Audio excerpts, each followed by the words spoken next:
Salve, io sono Jacopo, in arte Fralapo, ed oggi ti mostrerò come eseguire una scansione antivirus senza accedere a Windows.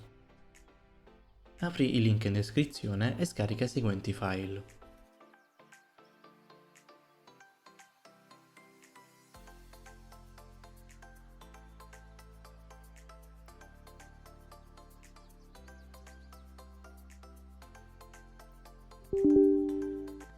Apri Rufus e carica il file ISO appena scaricato. Inserisci una chiavetta USB nel computer e clicca su avvia.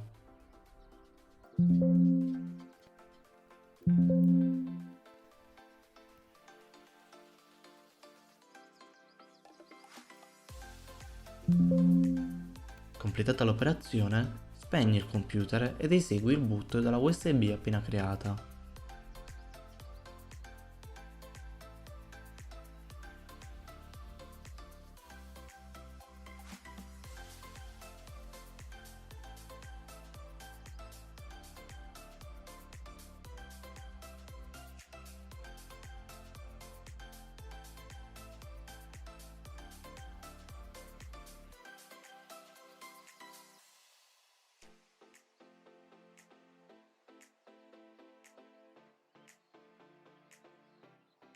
Ti ritroverai un sistema operativo simile a Windows, dalla quale potrai effettuare una scansione antivirus approfondita.